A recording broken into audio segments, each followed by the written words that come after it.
അധ്യായം 24.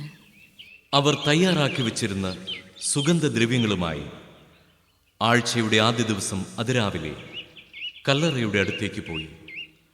കല്ലറയിൽ നിന്ന് കല്ല് ഉരുട്ടി മാറ്റിയിരിക്കുന്നതായി അവർ കണ്ടു. അവർ അകത്ത് കടന്നു നോക്കിയപ്പോൾ കർത്താവായ യേശുവിൻ്റെ ശരീരം കണ്ടില്ല. ഇതിനെക്കുറിച്ച് അമ്പരന്നു നിൽക്കവേ രണ്ടുപേർ തിളങ്ങുന്ന വസ്ത്രങ്ങൾ ധരിച്ച് അവർക്ക് പ്രത്യക്ഷപ്പെട്ടു. അവർ ഭയപ്പെട്ട് മുഖം കുനിച്ചു. അപ്പോൾ അവർ അവരോട് പറഞ്ഞു, ജീവിച്ചിരിക്കുന്നവനെ നിങ്ങൾ മരിച്ചവരുടെ ഇടയിൽ അന്വേഷിക്കുന്നത് എന്തിന്? അവൻ ഇവിടെയില്ല, ഉയർപ്പിക്കപ്പെട്ടു.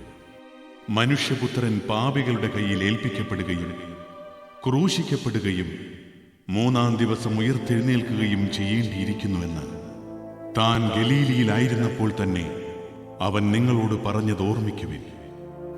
അപ്പോൾ അവർ അവന്റെ വാക്കുകൾ ഓർമ്മിച്ചു. കല്ലറയിങ്കിൽ നിന്ന് തിരിച്ചു വന്ന് അവർ ഇതെല്ലാം 11 പേരെയും മറ്റെല്ലാവരെയും അറിയിച്ചു. മഗ്ദലേന മറിയവും യോവാനെയും യാക്കോബിന്റെ അമ്മയായ മറിയവും അവരുടെ കൂടെ ഉണ്ടായിരുന്ന മറ്റു സ്ത്രീകളുമാണ് ഇക്കാര്യങ്ങൾ അപ്പസ്തോലന്മാരോട് പറഞ്ഞത്. അവർക്കാകട്ടെ ഈ വാക്കുകൾ കെട്ടുകഥ പോലെയേ തോന്നിയുള്ളൂ. അവർ അവരെ വിശ്വസിച്ചില്ല. എന്നാൽ പത്രോസ് എഴുന്നേറ്റ് കല്ലറയിങ്കിലേക്ക് ഓടി. കുനിഞ്ഞ് അകത്തേക്ക് നോക്കിയപ്പോൾ അവനെ പൊതിഞ്ഞിരുന്ന തുണികൾ തനിയെ കിടക്കുന്നത് കണ്ട് സംഭവിച്ചതിനെപ്പറ്റി വിസ്മയിച്ചുകൊണ്ട് അവൻ തിരിച്ചുപോയി. ആ ദിവസം തന്നെ അവരിൽ 2 പേർ ജെറുസലേമിൽ നിന്ന് ഏകദേശം 60 സ്താദിയോൺ അകലെയുള്ള എമ്മാവൂസ് ഗ്രാമത്തിലേക്ക് പോവുകയായിരുന്നു. ഈ സംഭവങ്ങളെക്കുറിച്ചെല്ലാം അവർ സംസാരിച്ചു കൊണ്ടിരുന്നു. അവർ സംസാരിക്കുകയും വാദിക്കുകയും ചെയ്തുകൊണ്ട് പോകുമ്പോൾ യേശുവും അടുത്തെത്തി അവരോടൊപ്പം യാത്ര ചെയ്തു. എന്നാൽ അവനെ തിരിച്ചറിയാൻ കഴിയാത്ത വിധം അവരുടെ കണ്ണുകൾ മൂടപ്പെട്ടിരുന്നു.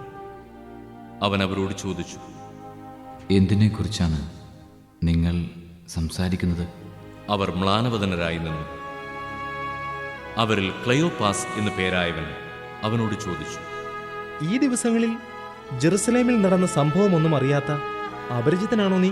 അവൻ ചോദിച്ചു, ഏത് കാര്യങ്ങൾ? അവർ പറഞ്ഞു, നസറേയനായ യേശുവിനെ കുറിച്ച് തന്നെ. അവൻ ദൈവത്തിൻ്റെയും മനുഷ്യരുടെയും മുൻപിൽ വാക്കിലും പ്രവൃത്തിയിലും ശക്തനായ പ്രവാചകനായിരുന്നു. ഞങ്ങളുടെ പുരോഹിത പ്രമുഖന്മാരും നേതാക്കളും അവനെ മരണവിധിക്ക് ഏൽപ്പിച്ചു കൊടുക്കുകയും ക്രൂശിക്കുകയും ചെയ്തു. ഇസ്രായേലിനെ മോചിപ്പിക്കാനുള്ളവൻ ഇവനാണ് എന്ന് ഞങ്ങൾ പ്രതീക്ഷിച്ചിരുന്നു. ഇതൊക്കെ സംഭവിച്ചിട്ട് ഇത് 3-ാം ദിവസമാണ്. ഞങ്ങളുടെ കൂട്ടത്തിലുള്ള ചില സ്ത്രീകൾ ഞങ്ങളെ വിസ്മയിപ്പിച്ചു. ഇന്ന് രാവിലെ അവർ കല്ലറയിങ്കൽ പോയിരുന്നു.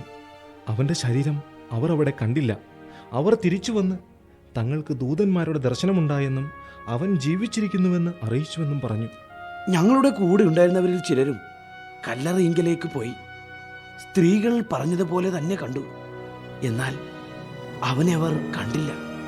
അപ്പോൾ അവൻ അവരോട് പറഞ്ഞു, ഭോഷന്മാരെ, പ്രവാചകന്മാർ പറഞ്ഞിട്ടുള്ളത് വിശ്വസിക്കാൻ കഴിയാത്ത വിധം ഹൃദയം മന്ദീഭവിച്ചവരെ, ക്രിസ്തു ഇതെല്ലാം സഹിച്ച് മഹത്വത്തിലേക്ക് പ്രവേശിക്കേണ്ടിയിരുന്നില്ലേ? മോശ തുടങ്ങി എല്ലാ പ്രവാചകന്മാരും വിശുദ്ധ ലിഖിതങ്ങളിൽ തന്നെപ്പറ്റി എഴുതിയിരുന്നവയെല്ലാം അവൻ അവർക്ക് വ്യാഖ്യാനിച്ചു കൊടുത്തു. അവർ എത്തേണ്ടിയിരുന്ന ഗ്രാമത്തോടടുത്തു. അവനാകട്ടെ യാത്ര തുടരുകയാണെന്ന് ഭാവിച്ചു. അവർ അവനെ നിർബന്ധിച്ചുകൊണ്ട് പറഞ്ഞു, ഞങ്ങളോടുകൂടെ താമസിക്കുക. നേരം വൈകുന്നു, പകൽ അസ്തമിക്കാറായി. അവൻ അവരോടുകൂടെ താമസിക്കുവാൻ കയറി. അവരോടൊപ്പം ഭക്ഷണത്തിനിരുന്നപ്പോൾ അവൻ അപ്പമെടുത്ത് ആശീർവദിച്ച് മുറിച്ച് അവർക്ക് കൊടുത്തു. അപ്പോൾ അവരുടെ കണ്ണു തുറക്കപ്പെട്ടു. അവർ അവനെ തിരിച്ചറിഞ്ഞു.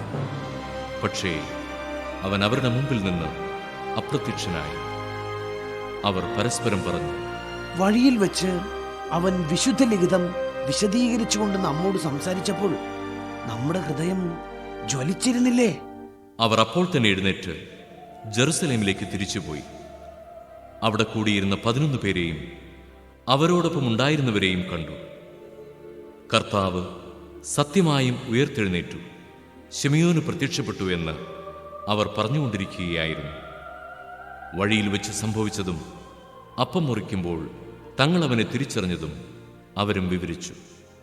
അവർ ഇത് പറഞ്ഞുകൊണ്ടിരിക്കുമ്പോൾ യേശു അവരുടെ മധ്യേ പ്രത്യക്ഷനായി അവരോട് അരുളി ചെയ്തു, നിങ്ങൾക്ക് സമാധാനം.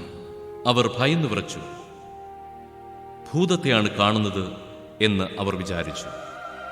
അവൻ അവരോട് ചോദിച്ചു, നിങ്ങൾ അസ്വസ്ഥരാകുന്നതെന്തിന്? നിങ്ങളുടെ മനസ്സിൽ ചോദ്യങ്ങൾ ഉയരുന്നതും എന്തിന്? എൻ്റെ കൈകളും കാലുകളും കണ്ട് ഇത് ഞാൻ തന്നെയാണെന്ന് മനസ്സിലാക്കുവിൻ.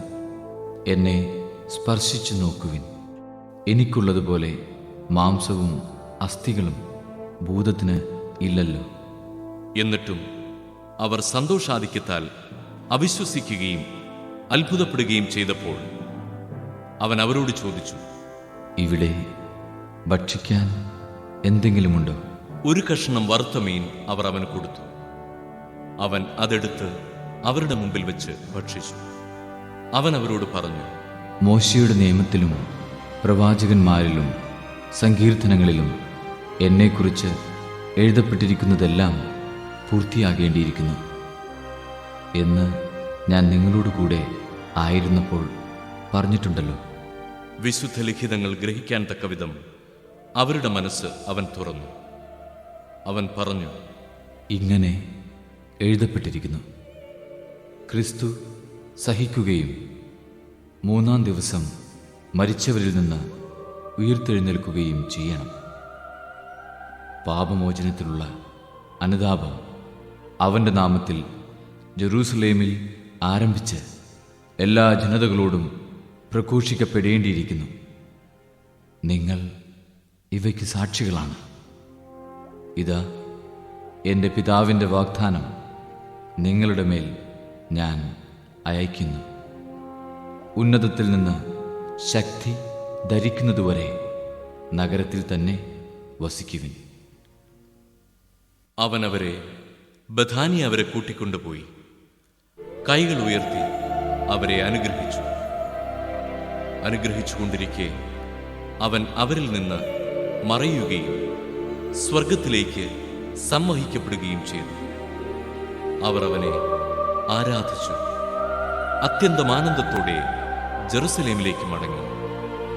അവർ ദൈവത്തെ സ്തുതിച്ചുകൊണ്ട് സദാസമയവും ദേവാലയത്തിൽ കഴിഞ്ഞുകൂടി.